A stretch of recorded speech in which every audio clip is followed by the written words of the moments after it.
저 뒤에 다 보이시죠? 네. 자, 네, 성탄.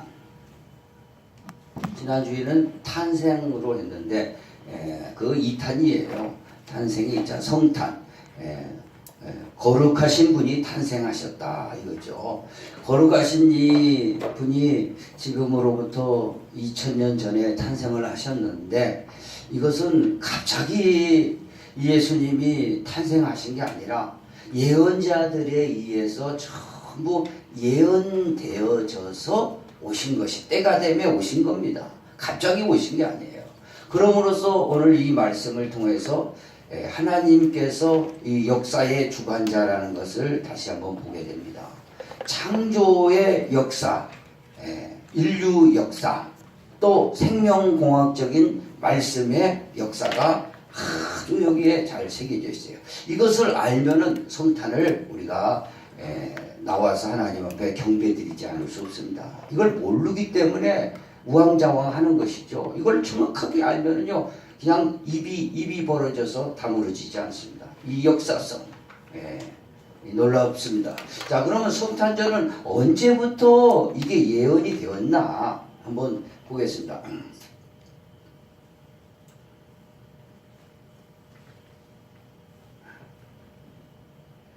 자, 첫째 예언이 있어요. 처음에 예언된 것이 있습니다. 첫 번째 예언된 것이 있었는데, 이것은 예언의 내용은 뭐냐? 예언의 내용은 이 성탄이 거룩한 이 아기 예수가 이 땅에 오신다는 그 예언이, 첫 번째 예언이 있었는데, 언제 예언이 됐었냐? 놀라지 마십시오. 창세 전에 예언이 되어 있었습니다. 언제요? 창세 전에 예언이 되어 있었어요. 그러니까 창세 때는 언제? 우주가 생성될 때. 이게 창세. 우주 안에 지구가 있으니까 이 우주 만물이 다 생성되기 전에 바로 예언으로 전에 바로 성탄으로 오시겠다는 것이 예언됐습니다. 이게 어디에? 성경에서는 이것이 베드로전서에 기록이 되어 있어요. 창세전에 어린 양으로 선택되었다는 것이죠. 할렐루야. 그래서 창세 전부터 선택하셔가지고 예언되신 거예요. 첫째 예언이죠. 그래서 이분이 창세전에 예수가, 한마디로 예수의 이름을 가지고 이 지상에 오실 것이다. 그것을 예언된, 창세 전에 그걸 예언되셨던 것이에요. 그 생각해보면 우주 만물이 생기기 전은, 그 역사 생기기 전이죠. 그 전에 창세 전부터 예수라는 분이 이제 역사에 오실 것인데, 바로 이분이 누구냐? 바로 예수 그리스도, 우리를 위해서 십자가에 피 흘려주시고 부활하신 분입니다. 그래서 이분을 믿을 때 우리의 죄가 씻어지시고 하나님의 영을 받아 하나님의 자녀가 되는 줄 믿습니다. 할렐루야. 그런데 창세 전부터 예언되는데 이분이 예수로 오신다는 것인데 어린 양으로 오신다 이거죠. 어린 양. 무슨 양으로 온다고요? 어린 양으로 온다 이게요. 어린 양. 그래서 아기 예수로 사실 오신 거예요. 약하게 오신 것이죠.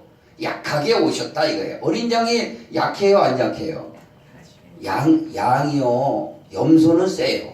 염소는 불이 달려가지고 팍팍 받습니다. 막 받아버려요. 그래, 양은 자기가 죽는 대로 가도 털 깎는데 털을 홀딱 다 깎아놔도 가만히 있는 게 양입니다. 근데 그 중에 새끼 양이 얼마나 약하겠어요. 자기 죽인다고 칼로 양 죽일 때 한번 보세요. 목을 그냥 푹 찔르는데도 가만히 있어요. 자기 목 찔러도. 그리고 피 철철 흘려도 그냥 가만히 있습니다. 근데 어린 양이니 얼마나 약하겠어요. 어린 양으로 오신다. 이 말은 뭐예요? 하나님께서 이 사람이 얼마나 약합니까? 하나님과 사람 비교해서 하나님은 강하시죠. 영이니까. 근데 이 육신으로 입고 왔다 이거예요. 그러니까 얼마나 약하게 왔냐 이거예요. 할렐루야. 그래서 빌립보서에서 뭐예요? 하나님의 본체신 예수 그리스도가 사람 모양으로 나타나사 죽기까지 복종하였으니 곧 십자가에 죽으심이라. 그래서 모든 이름 위에 뛰어난 이름을 허락해 주신 거예요. 사람 모양으로 나타났다. 이게 어린 양으로, 우리가 볼 때 어린 양으로 나타난 것이고, 하나님 편에서는 이게 너무너무 강하신 분이, 천지 만물을 창조하신 분이 너무너무 약하게 태어났다. 육신은 사람처럼 태어나셨다. 종처럼 태어났다 이 말입니다. 그래서 그 태어나셔서 십자가에서 우리의 죄를 씻어주시는 놀라운 사역을 하시고 다시 부활하시고 하늘로 올라가신 것입니다. 할렐루야. 아멘. 그래서 이 성탄은 바로 우주 만물이 생기기 전부터 예언되어 있었던 거예요. 그러니 뭐 그 예언의 그 확실성과 능력은 뭐 상상을 초월합니다. 모든 경전들이 굴복이 되는 거예요. 모든 종교가 다 경전이 돼. 여기다 굴복을 하는 거예요. 할 수분이 없어요. 창세 전부터 이렇게 예언돼 가지고 그대로 사람 이 역사를 통해서 사람 씨로 이렇게 오셨다는 것이, 이거 하나님 아니면은, 그러니까 하나님을 하나님 우리답게 우리가 이분이 하나님이구나, 우리 니즈 이성을 가진 사람도 마찬가지로 공감을 하고 이해하게 되는 거예요. 무조건 믿는 게 아닙니다. 할렐루야. 네. 창세 전부터 이렇게 됐다 이게. 두 번째 예언.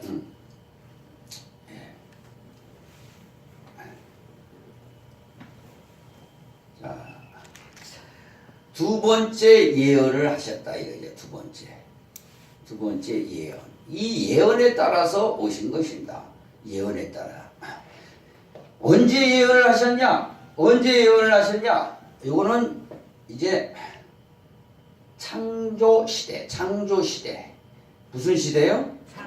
창조 시대의 예언이 되셨어요.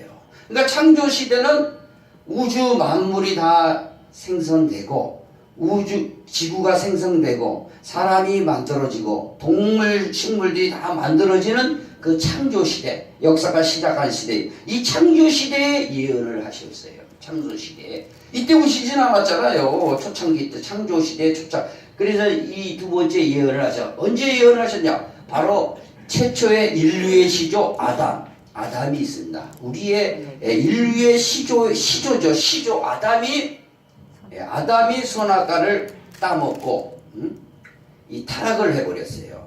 타락을 해버렸는데, 바로 이 아담이 타락해서 다시 한번 회복할 수 있는 기회가 뭐냐?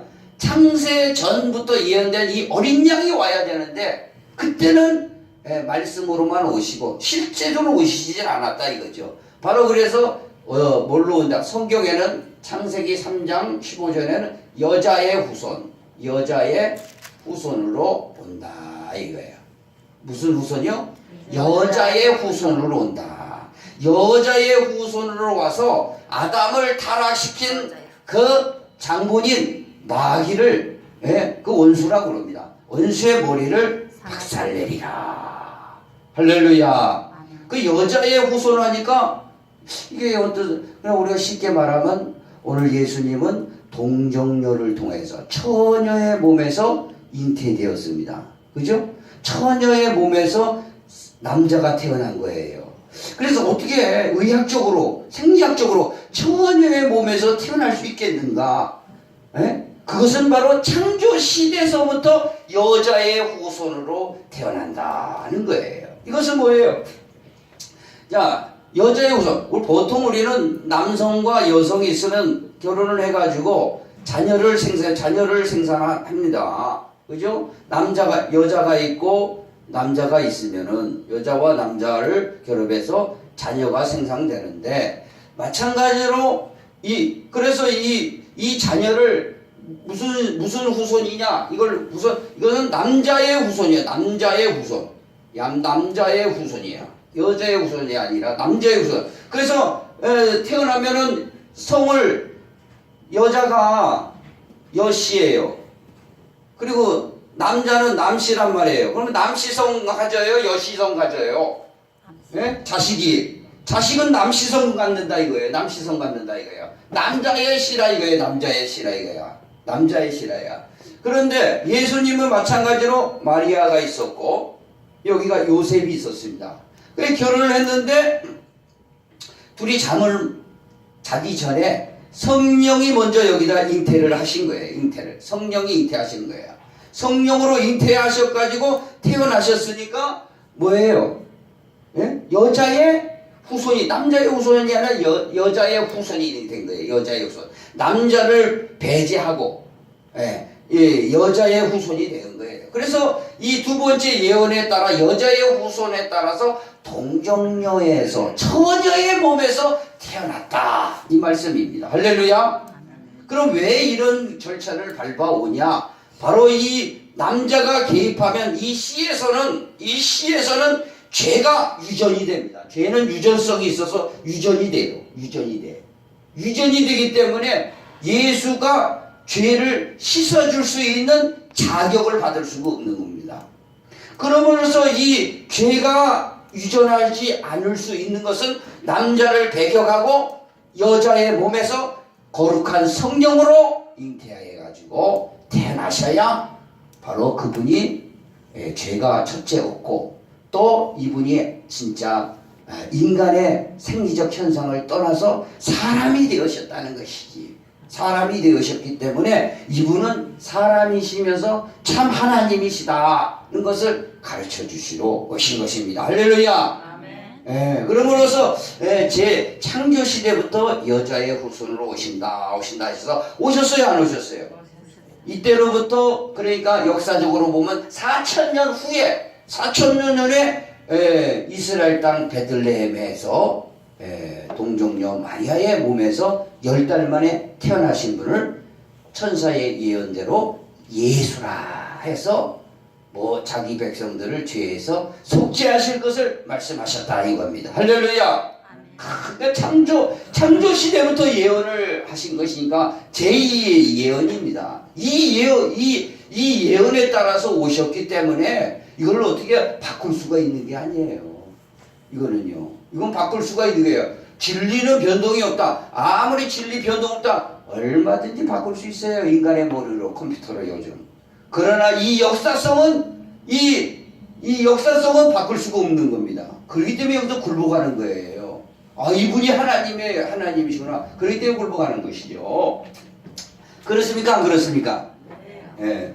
자, 그래서 우리의 이 믿음의 근원을 우리가 뭘 믿는 건가? 그 믿음의 근원을 잘 알고 그 근원을 우리가 발견했으면 그분한테 독종을 해야 된다 이겁니다. 아멘. 할렐루야. 그래 우리가 사는 길이 열리는 거예요.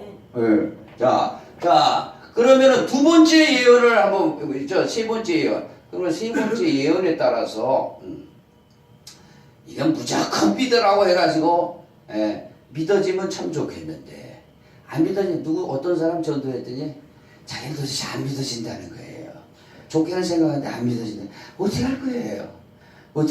그러나 그리스도의 말씀으로 믿어지는 줄 믿습니다. 그리스도 말씀을 자꾸 듣다 보면 이게 둔탁한 이 두뇌 회전력이 팍 열리는 때가 있어요. 할렐루야. 그 믿음이 팍 올 때가 있어요. 그럼 확고한 믿음에 서는 것이죠. 그러면서 사명자가 되는 거예요. 내 목숨을 구원해 주신 분이구나.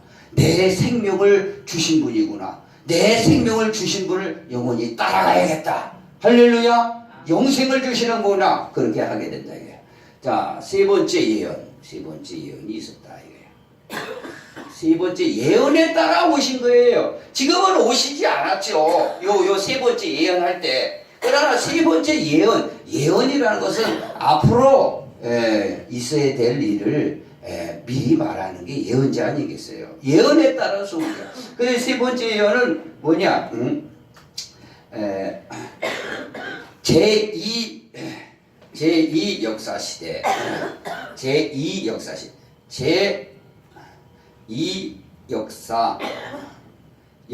시대에 예언을 하신 것이냐? 제2 역사 시대. 제2 역사 시대면은 이때가 언제냐? 노아 시대라 이거예요. 노아 시대. 왜냐? 인류가 아담 이후에 전부 이렇게 번성하다가 노아 때 홍수로 온 세상을 다 쓸어버렸습니다. 그래서 노아의 방주에 탄 노아와 7 식구만 타서 노아의 그 세 아들 셈, 함, 야벳, 노아 이렇게 이 시를 통해서 다시 한번 역사가 시작되었기 때문에 제2 역사 시대, 제2 역사 시대라고 하는 거예요. 할렐루야. 창조 시대고 구분. 그래서 노아 시대. 그때 노아 때는 인류 역사 다 홍수로 다 끝나버려요. 에르비트 산까지 다 물로 다 전. 이 노아 홍수의 역사성은 저 인디안이나 인디안 그 역사에도 이 세상이 홍수로 다 멸망했다. 저 아프리카에 가도 이 세상이 멸망했다. 저 알래스카에 가도 그런 고대 기록들이 다 나옵니다. 다 나와요. 예, 이 설화가 아니에요. 역사예요. 그러므로 그때 인류는 끝나고 노아의 세 아들을 통해서 셈, 함, 야벳을 통해서 역사가 시작됐다 이겁니다. 할렐루야. 제2 역사. 그러면 제2 역사 시대에 제 세 번째 예언을 하신 거예요. 뭘 예언했냐? 성탄이 있을 것이다. 역사에 앞으로 성탄이 있을 것이다. 그 한 것을 어떻게 알 수 있냐? 셈, 노아의 세 아들이 함, 야벳, 셈이에요. 그래서 셈의 자손, 이 셈의 자손을 통해서 이 성탄이 있을 것이다 예언을 하신 겁니다. 그것이 성경상으로 어디에 나와 있냐? 창세기 9장 26절에 창세기 9장 26절에 셈의 하나님을 찬송할지어라 그랬어요. 셈의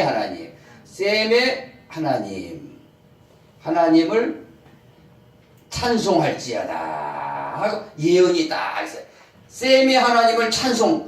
그래서 찬송 됐어요, 안 됐어요? 셈의 후손 중에 쭉 시를 보니까 성 예수 그리스도가 나셨거든요.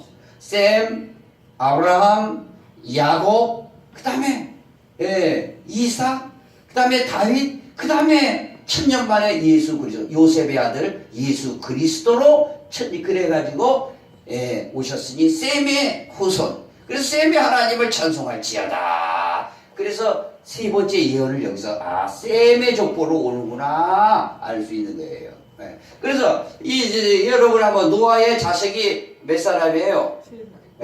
셈이 있고 함이 있고 야벳이 있잖아요. 이게 제2 역사 시대인데 그래서 함으로도 날 수 있고 야벳으로도 나올 수 있지만 하나님은 셈의 하나님을 찬송할지어다. 창세기 9장 26절에 기록해 놓고 있다 이거예요. 왜 그러냐? 함이 아버지가 포도주를 먹고 벌거벗고 있는 거예요. 그랬더니 이 함이 들어가서 그냥 형들한테 와가지고 벌거벗은 내용들을 다 까버렸네. 아버지가 술 먹고 저렇게 주책 없이 그냥 다 먹고 있다고. 그러니 이 셈과 함이 뒷걸음쳐가지고 담요를 갖고 오고 덮어주었어요. 아버지의 허물을 덮어줬다 이거예요. 할렐루야. 이게 바로 예수 그리스도의 마음입니다. 허물을 덮어주는 게 우리의 죄와 허물이 다 드러나서 사람들에게 창피가 당하고 그런데 예수 그리스도의 피로 덮어줬어요, 안 덮어줬어요? 싹 덮어준 거예요. 그래서 예수의 피로 속죄, 죄사함을 받았느니라. 그걸 알아야 돼요. 그래서 사망을 당한 우리가 생명을 얻어버린 거라 이겁니다. 그런데 이 셈과 야벳이 축복을 받네. 야벳은 셈의 장막에서 창대하리라 해서 지금은 이 유럽입니다. 이게 유럽 백성이 지금 유럽 문화. 여러분 여행 가면 어디 갑니까? 동남아 가는 거하고 유럽 가는 거 확 틀려요. 돈 차이가 뭐 3배 차이 납니다. 또 유럽은 또 멀기도 하지만 유럽은 가면 문화가 어마어마합니다. 고대 역사들이에요. 그러니까 창대하다는 걸 느낍니다. 가보면요. 그런데 이 셈은 하나님의 찬송을 받는다예요. 그래서 예수님이 탄생할 때 찬송 소리가 났어요, 안 났어요? 천군 천사들이 내려와 수많은 천군사들이 오르락 내려가면서 하늘에는 영광이요 땅에서는 기뻐하신 입은 자들의 평화로다. 이게 다 찬송이야. 천군 천사들의 찬송이라 이거예요. 할렐루야. 찬송 속에서 그러니까 셈의 하나님을 통해서 성탄이 있다. 이 족속을 그러니까 셈이 참 허물을 덮어줬다는 것은 아버지의 허물을 덮어준다는 것은 우리의 허물을 덮어주신 예수님이 앞으로 오신 것이다. 이런 것을 우리가 예언적으로 제3예언에 따라서 오신 거라 이겁니다. 갑자기 뭐 성탄이 와가지고 뭐 아이고 성탄절이네 그렇게 되면 몰라요. 아이고 뭐지 예수님 보고 요즘은 그렇게 되면 산타크로스 할아버지 오셨다. 니콜라스 산타크로스 할아버지 오셨다 하면 돼요. 그러면 돼요. 예? 그러면 되지 뭐. 뭐 예수님이 뭐 예수님 대신 산타크로스 할아버지 오셨다. 선물이나 받아라. 드리는 건 아니고 받아라. 그래. 할렐루야. 우리는요 믿음의 선물 받고 속죄의 피로 선물을 받아야 돼요. 할렐루야. 주님 앞에 예물 드려야 되고 황금과 몰량과 예물 드려야 되고 산타크로스 와서 할아버지 와가지고 뭐 받아 뭐라 그거 재미있게 하려고 하면 그런 건 좋은데 그 의미가 그렇다 이 말입니다. 할렐루야. 그래 이걸 정확하게 알아야 우리 성탄을 할 수 있는 이 예언에 따라서 오신 거죠. 아직 오시진 않았지만 찬송할지어다 예언이 돼 있다 이거야. 역사성이고 성경적이고 생명공학적으로 이분이 이제 오실 것이다. 이것을 바로 이것을 충족시키려고 직접 역사에 오셨다는 거 이거는 놀라운 일입니다. 그러니 모든 종교의 경전이 여기에 굴복돼요. 모든 철학이 여기에 굴복되는 겁니다. 모든 사상이 굴복될 수분이 없어요. 우리 왜 이성적으로 따져봐도 그렇다 이거예요. 이렇게 역사의 주관으로 이렇게 오신 분이 없다 이거예요. 이분이 그러니까 하나님이다 이거지요. 이분이 하나님이다 이거야. 할렐루야. 자, 그래 좀 더 이제 나가서 이제 조금 좀 역사는 발전적인 거예요. 역사는 토인비가 그랬어요. 역사는 발전적인 거라고. 그래서 산업시대에서 농경사회에서 산업시대까지 계속 제3의 물결로 계속 발전한 겁니다. 오늘도 이런 것처럼 토인비가 조금 역사학자니까 조금 본 거죠. 그러나 이것은 어마어마한 거죠. 비교할 수 없어요. 제4 예언이 있다 이거예요. 네 번째 성탄을 네 번째 예언을 하신 부분이 있다 이거죠. 네 번째 예언. 몇 번째 예언이요? 네 번째. 예언이니까 아직 오시지는 않았어요. 아직도. 그러나 역사에 도도하게 흘러가는 그 놀라운 역사가 있다. 이때는 어느 때냐? 이때가 이제 아브라함을 통해서 예언이 되신 분이에요. 그러니까 아브라함 시대라고 붙인 겁니다. 아브라함 때. 그러니까 제2 역사 시대가 끝나고 셈의 자손이 돼야 돼요. 셈의 자손은 사실 우리 한민족도 될 수가 있어요. 그러나 한민족은 셈의 자손이 자손이지만 셈의 자손 중에 아브라함을 하나님이 부르셨기 때문에 우리는 조금 비켜나갔어요. 한민족은. 아무리 한민족에서 뭐 당군이 와서 환인, 당군 와서 뭐 동방에 무슨 빚을 하고 다 좋아요. 그러나 성경상, 역사상, 창조상, 하나님의 섭리상 이분이 와야 돼요. 그래서 우리나라도 이 예수가 100명이 넘는답니다. 재림 예수가. 아무리 떠들어봐야 아브람 자손으로 와야 돼요. 아브람 자손으로 와야. 신천지가 아무리 떠들어봐야 아브람 자손이 아니면은 이만희가 하나님의 아들이 될 수가 없어요. 할렐루야. 아브라함에게 하나님은 아브라함을 부르셔가지고 셈의 자손 아브라함을 부르셔가지고 아브라함의 자손,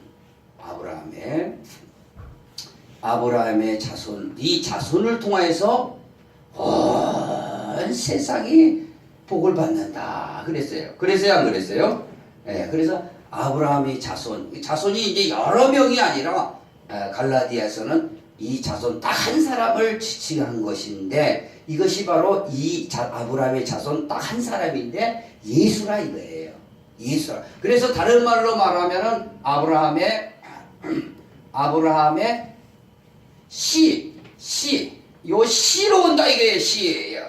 그럼 남자의 씨가 되잖아요. 그런데 잘 보세요. 자, 요셉이나 마리아나 다 이게 셈의 이게 아브라함의 씨예요. 다. 그 다음에 셈의 씨입니다. 이게 다 씨예요.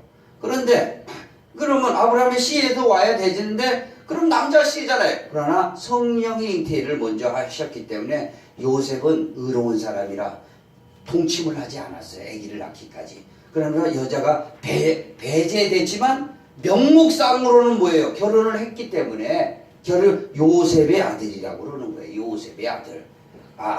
그래서 실제적으로는 성령의 잉태된 것이죠. 잉태. 그러니까 이것을 하나님의 아들이라고 그런 거예요. 아들이라. 이 말입니다. 할렐루야. 그래, 하여간 요 정도로 이제 탁 짓고 이걸 타고 넘어가야 되는 거니까, 우리는 결론까지 빨리 가야 되니까 아브라함 씨에서 온다 이 예언을 하셨다 이거예요. 그래서 내 본토 친척 아비 집을 떠나서 내가 지시할 땅으로 가라 하고, 또 하나님께서 재차 나타나셔서 너와 내가 약속을 하겠다. 너는 할례를 행하라. 내 씨에서 모든 온 인류가 복을 받을 자를 보내겠다. 약속을 하셨어요. 이거 예언이 됐다.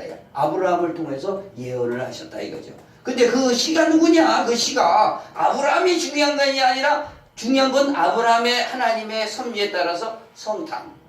이 씨에서 예수가 나실 것이다. 하늘에서 예약되신 이 예수가 나실 것이다. 라는 것을 여기서 말씀하고 계시다. 할렐루야. 이해되시면 아멘. 자, 그래도 넘어갑니다. 그러면 이 예언에 따라서 아직 오시진 않았어요. 그러나 역사는 계속 시작되고 있죠. 그러나 다섯 번째 예언으로 이제 또 갑니다. 이 예언을 가만히 여러분이 이성적으로 생각해 보더라도, 예수가 도대체 누구시길래 저렇게 성경상으로 예언해서 오시고, 저렇게 씨를 통해서 생명공학적으로 오시고, 이 사람 줄기를, 이 아브라함 시대가 지금 어느 시대, 한국적으로 보면 당군이랑 비슷한 시대예요. 고구려, 백제, 신라가 있기 전입니다. 아브라함 시대는요. 그때부터 하나님은 이 역사 가운데 계속 지금 삼국 시대, 지금 조선 시대도 아니고 삼국 시대 위쪽 당군 시대예요. 그 전부터 이 역사를 이렇게 주관하시고 생명공학적으로 이 씨를 통해서 성탄을 준비하고 계셨다 이겁니다. 할렐루야. 그러니 이 하나님의 이 역사는 어마어마하다는 거죠. 이 어마어마한 역사 앞에 내 자그마한 뭐가 하나님을 기쁘게 해드리겠어요. 내려놓고 주님을 받아들이고 주님의 마음과 주의 나라와 주님의 주시는 영생을 받아들여야 될 줄 믿습니다. 제 5번째, 다섯 번째 예언이죠. 다섯 번째 예언이 있었다 이거입니다. 예언, 이게 다섯 번째 예언이 아주 중요합니다. 이게 다섯 번째 예언이 이 모세, 이제 아브라함의 430년 만에 이제 모세가 태어나는데, 이때 모세는 여러분도 아시다시피 엑소도스의 지도자입니다. 출애굽의 지도자예요. 근데 모세를 통해서 하나님께서는 그 예언을 하셨어요. 모세가 참 이스라엘 백성들 지금도 모세하면 최고의 지도자예요. 애굽 나라에서 우리를 출애굽시켜서 40년간 우리를 인도하시고 가나안 땅 입구까지 인도하셨으니 모세하면 최고예요. 모세 최고. 유대교는 모세가 최고입니다. 최고. 그런데 이 모세가 죽기 전에 그랬어요. 내 뒤에 나와 같은 선지자, 뭐예요?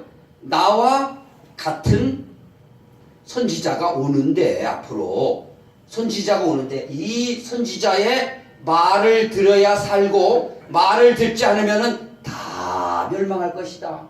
내 말을 안 들어서도 너희가 이렇게 광야에서 다 죽었는데 내 뒤에 오실 나와 같은 선지자 하나가 오는데 이분의 말을 안 들으면 다 죽는다.